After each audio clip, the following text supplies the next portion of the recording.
Hello guys, how are you. आप देख रहे हैं केमिकल पॉइंट। मैं हूं अनीश कुमार। आज हम लोग इस वीडियो में क्लास 9th के सेल वाले चैप्टर का महत्वपूर्ण कोशिकांग माइटोकॉन्ड्रिया के बारे में बात करने वाले हैं। पीछे की वीडियो में हमने आपको इसकी स्ट्रक्चर के बारे में बता दिया और कंपोजिशन के बारे में बता दिया कि माइटोकॉन्ड्रिया का स्ट्रक्चर किस प्रकार से होता है, उसके अंदर कौन कौन सी संरचनाएं पाई जाती हैं और उनका कंपोजिशन क्या होता है। तो इस वीडियो में हम लोग माइटोकॉन्ड्रिया के फंक्शन के बारे में बात करने वाले हैं कि माइटोकॉन्ड्रिया का फंक्शन क्या होता है।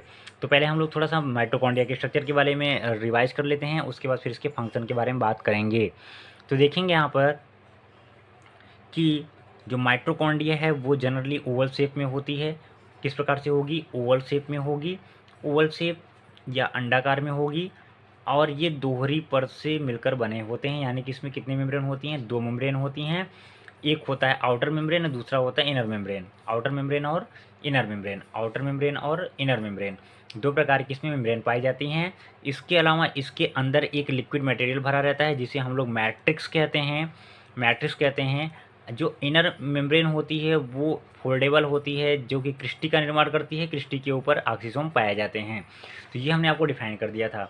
तो यहाँ पर हम देखें अगर, तो जो आउटर मेम्ब्रेन होती है वो सपाट होती है, स्मूथ होती है, सपाट होती है। और जो इनर मेम्ब्रेन है वो फोल्डेबल होती है, यानी कि वो फोल्ड होती है। इनर मेम्ब्रेन क्या होगी? फोल्ड होगी। और फोल्ड होके जगह जगह पर ये उंगलीनुमा प्रवर्ध बनाते हैं, जिसे हम लोग क्रिस्टी कहते हैं। यानी कि अंदर वाली जो इसकी जो मेम्ब्रेन है वो फोल्ड हो जाएगी। फोल्ड होने के बाद ये क्रिस्टी का निर्माण करेगी। इसी क्रिस्टी के ऊपर छोटे छोटे ढेर सारे ऑक्सीसोम या F1 पार्टिकल पाए जाते हैं। और इसके अंदर जो लिक्विड मटेरियल भरा होता है उसे हम लोग क्या बोलते हैं? मैट्रिक्स बोलते हैं। और इस मैट्रिक्स के अंदर आरएनए और डीएनए पाया जाता है।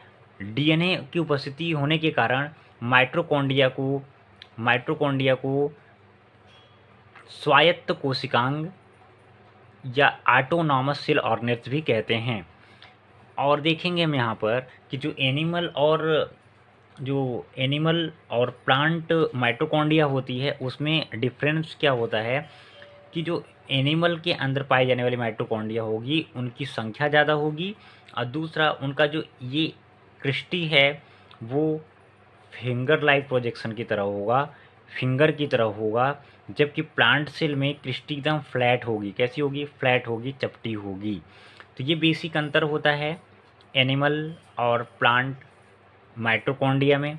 अगर हम बात करें कि एक जो ये आपका ऑक्सीसोम है या F1 पार्टिकल है उसमें 3 पार्ट होंगे। एक होगा हेड, एक होगा बेस, एक होगा टेल। तो इसके बारे में हमने आपको बता दिया था। आज हम लोग इस माइटोकॉन्ड्रिया के फंक्शन के बारे में बात करेंगे।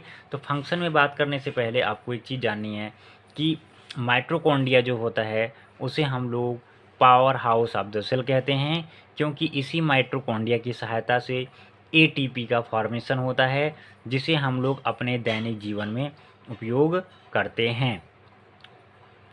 जो एनर्जी बनती है उसी से तो हम बोल रहे हैं, उसी से ये आप देखिए जो ये जितनी भी बॉडी पार्ट्स एक्टिव हैं वो due to presence of ATP which is formed by mitochondria. किसके द्वारा निर्मित होता है? माइटोकॉन्ड्रिया के द्वारा निर्मित होती है। यानी कि ऊर्जा निर्माण की प्रक्रिया किसके अंदर संपन्न होती है? कोशिकाओं के अंदर। माइटोकॉन्ड्रिया के अंदर ऊर्जा निर्माण संपन्न होता है। अगर हम इसके फंक्शन के बारे में बात करें कि क्या इसका फंक्शन है, तो यहाँ पर हम देखेंगे इसके फंक्शन के बारे में कि माइटोकॉन्ड्रिया का फंक्शन क्या है। तो माइटोकॉन्ड्रिया का फंक्शन आप देख सकते हैं यहाँ पर कि माइटोकॉन्ड्रिया का कार्य, फंक्शन ऑफ माइटोकॉन्ड्रिया, यानी कि माइटोकॉन्ड्रिया को हम लोग power house of the cell बोलते हैं, यानी कोशिका का विद्युत गृह बोला जाता है। तो देखिए, कोशिका की जो जैविक कार्यों के लिए आवश्यक ऊर्जा है माइटोकॉन्ड्रिया से प्राप्त होती है। ये अभी हमने आपको बताया कि कोशिका जितना भी फंक्शन करती है उसके लिए जो बायोलॉजिकल कार्य हैं उसके लिए जो आवश्यक ऊर्जा है वो माइटोकॉन्ड्रिया से प्राप्त होती है। माइटोकॉन्ड्रिया में ऑक्सीशोषण होता है। माइटोकॉन्ड्रिया में कैसा शोषण होगा? ऑक्सीशोषण होता है। देखिए, शोषण दो प्रकार का होता है, एक होता है ऑक्सीशोषण, दूसरा होता है अनऑक्सीशोषण, यानी कि एरोबिक और एनएरोबिक रेस्पिरेशन, एरोबिक और एरोबिक रेस्पिरेशन। तो यहाँ पर जो एरोबिक टाइप का श्वसन किस में होगा? वो माइटोकॉन्ड्रिया के अंतर्गत होगा। माइटोकॉन्ड्रिया में हमने आपको बताया है कि ऑक्सी शोषण होता है, यानी कि श्वसन होता है। श्वसन में किस प्रकार का शोषण है? ऑक्सी शोषण। ऐसा शोषण जिसके लिए ऑक्सीजन की आवश्यकता पड़ती है, उसे हम लोग ऑक्सी शोषण कहते हैं। इस ऑक्सी शोषण में भोजन को डिकम्पोज किया जाता है, ऑक्सीडाइज किया जाता है, जिससे कि ऊर्जा का निर्माण होता है, जिसके परिणाम स्वरूप उच्च ऊर्जा वाले एडेनोसिन ट्राइफॉस्फेट या एटीपी यौगिक का निर्माण होता है। यानी कि माइटोकॉन्ड्रिया में ऑक्सी शोषण के द्वारा एटीपी का फॉर्मेशन होता है। अब ये जो एटीपी है, एटीपी में गतिज ऊर्जा संचित रहती है। एटीपी एडेनोसिन ट्राइफॉस्फेट यानी कि एटीपी में गतिज ऊर्जा संचित रहती है, इसके अंदर गतिज ऊर्जा होती है। यह ऊर्जा जैविक क्रियाओं में काम आती है। यह ऊर्जा किस काम में आएगी?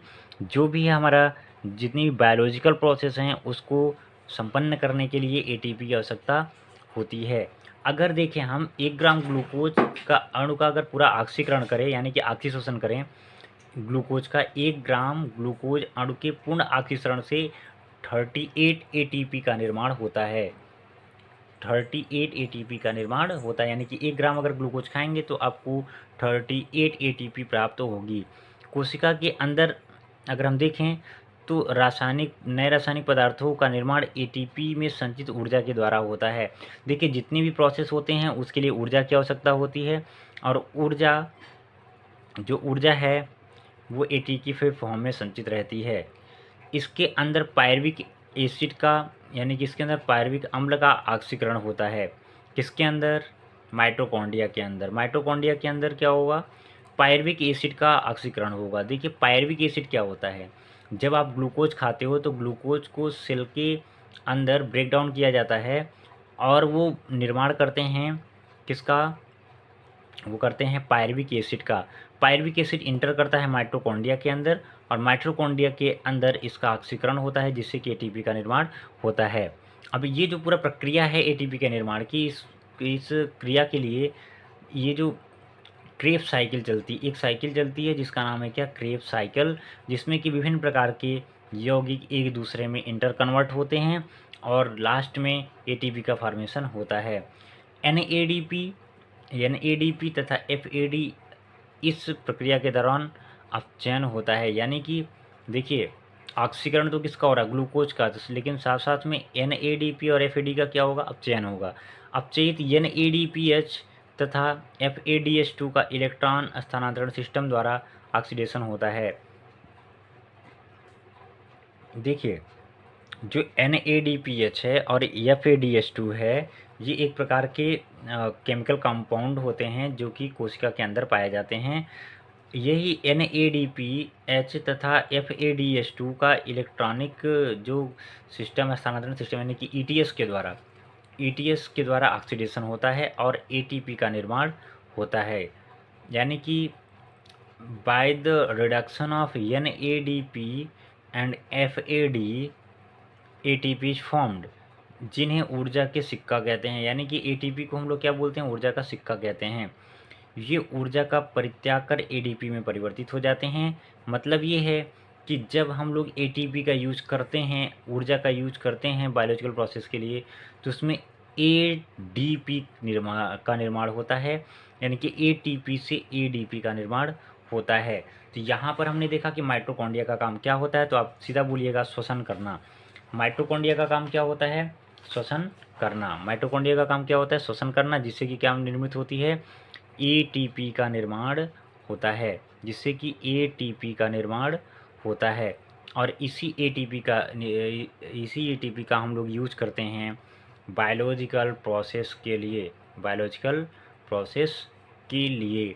तो यहाँ पर आपने माइटोकॉन्ड्रिया का स्ट्रक्चर देखा और माइटोकॉन्ड्रिया का कार्य देखा। कंपोजिशन हमने आपको पहले बता दिया था कि माइटोकॉन्ड्रिया के अंदर 66 के अराउंड में परसेंट के अराउंड में प्रोटीन प्राप्त होती है, जबकि 25% उसमें क्या होता है? फास्फोलिपिड। 0.5% क्या होगा? वो होगा आपका RNA, और कुछ मात्रा में इसमें क्या पाए जाते हैं? DNA पाए जाते हैं, कुछ मात्रा में DNA। इसीलिए इसको ऑटोनॉमस सेल ऑर्गेनेल्स कहते हैं। माइटोकॉन्ड्रिया का काम आपने जान ही लिया। इसको एक नाम और से जानते हैं, power house of the cell. कोशिका को जैविक कार्य के लिए आवश्यक ऊर्जा जो है वो माइटोकॉन्ड्रिया से प्राप्त होती है। माइटोकॉन्ड्रिया में ऑक्सीजन होता है, जिसके परिणाम स्वरूप उच्च ऊर्जा वाले एटीपी का निर्माण होता है। एटीपी में गतिज ऊर्जा होती है और यह ऊर्जा जैविक क्रियाओं के लिए अति आवश्यक होती है। 1 ग्राम अगर ग्लूकोज का आप पूर्णतः ऑक्सीकरण करेंगे तो उससे आपको 38 एटीपी प्राप्त होते हैं और इसी एटीपी के अंदर ऊर्जा संचित रहती है।